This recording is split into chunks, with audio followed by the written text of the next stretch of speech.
తెలంగాణ ఆవిర్భావ దినోత్సవ వేడుకలకు సర్వం సిద్ధమైంది. జూన్ 2న ఘనంగా ఉత్సవాలు నిర్వహించేందుకు అటు ప్రభుత్వం ఇటు ప్రతిపక్ష బీఆర్ఎస్ ఏర్పాట్లు చేస్తున్నాయి. సోనియా, రాహుల్, ప్రియాంక సహా కవులు, కళాకారులు, ఉద్యమకారులకు రేవంత్ ప్రభుత్వం ఆహ్వానాలు పంపింది. అయితే సర్కార్ ఆధ్వర్యంలో జరిగే వేడుకలకు మాజీ సీఎం కేసీఆర్ హాజరవుతారా లేదా అన్న ఆసక్తి ఇప్పుడు సర్వత్రా నెలకొంది. తెలంగాణ రాష్ట్ర ఆవిర్భావ దినోత్సవ వేడుకలను గ్రాండ్ గా సెలబ్రేట్ చేసేందుకు ప్రభుత్వం రెడీ అయింది. సికింద్రాబాద్ లోని పరేడ్ గ్రౌండ్ లో జరగనున్న ఈ వేడుకలకు ఏర్పాట్లు పూర్తి కావచ్చాయి. రాష్ట్ర ప్రధాన కార్యదర్శి శాంతికుమారి దగ్గరుండి ఏర్పాట్లు పర్యవేక్షిస్తున్నారు. ఈ ఉత్సవాలకు అన్ని రంగాల ప్రముఖులను ఆహ్వానించాలి అని సీఎం నిర్ణయించారు. ప్రధానంగా కాంగ్రెస్ అగ్రనేతలు సోనియా గాంధీ, రాహుల్, ప్రియాంకతో పాటు పలువురు ముఖ్య నేతలకు ఆహ్వానం పంపారు. సీఎం రేవంత్ రెడ్డి స్వయంగా వెళ్లి సోనియాను ఇన్వైట్ చేశారు. వీరితో పాటు తెలంగాణ కవులు, కళాకారులు, ఉద్యమకారులకు ఆహ్వానాలు వెళ్లినట్టు తెలుస్తోంది. పరేడ్ గ్రౌండ్ తో పాటు హైదరాబాద్ కు సెంటర్ పాయింట్ అయిన హుస్సేన్ సాగర్ కట్టపై పెద్ద ఎత్తున కార్యక్రమాలకు శ్రీకారం చుట్టారు. ట్యాంక్ బండ్ పై సాంస్కృతిక కార్యక్రమాలు, లేజర్, లైటింగ్ షోతో పాటు తెలంగాణ కళాఖండాలకు సంబంధించిన స్టాల్స్, ట్రైనింగ్ పోలీసుల బ్యాండ్ మార్చ్ వంటివి నిర్వహించనున్నారు. జూన్ 2న రాష్ట్ర వ్యాప్తంగా ఉన్న అన్ని ప్రభుత్వ కార్యాలయాలను విద్యుత్ దీపాలతో అలంకరించాలని సీఎం ఇప్పటికే ఆదేశాలు జారీ చేశారు.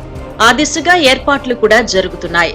మరోవైపు రాష్ట్ర అవతరణ దినోత్సవం సందర్భంగా సీఎం రేవంత్ రెడ్డి సమక్షంలో రాష్ట్ర అధికారిక గీతాన్ని ఆవిష్కరించనున్నారు. ఈ పాట విషయంలో ఇప్పటికే అన్ని ఏర్పాట్లు పూర్తయినట్లు తెలుస్తోంది. ఇదిలా ఉంటే ప్రభుత్వానికి దీటుగా రాష్ట్ర అవతరణ వేడుకలను నిర్వహించేందుకు బీఆర్ఎస్ సిద్ధమవుతోంది. బీఆర్ఎస్ అధినేత కేసీఆర్ ఇచ్చిన పిలుపు మేరకు రాష్ట్రంలోని అన్ని పార్టీ కార్యాలయాల్లో ఉత్సవాలను ఘనంగా జరిపించేందుకు పార్టీ నాయకులు ఏర్పాట్లు చేస్తున్నారు. అయితే బీఆర్ఎస్ ఆధ్వర్యంలో ఒకరోజు ముందుగానే ఉత్సవాలు ప్రారంభం కానున్నాయి. జూన్ 1న గన్ పార్క్ అమరవీరుల స్తూపం నుంచి సచివాలయం ముందున్న అమరుల స్తూపం వరకు భారీ ర్యాలీ చేపట్టేందుకు బీఆర్ఎస్ ప్లాన్ చేస్తోంది. ఈ కార్యక్రమంలో కేసీఆర్ కూడా పాల్గొంటారు అని తెలుస్తోంది.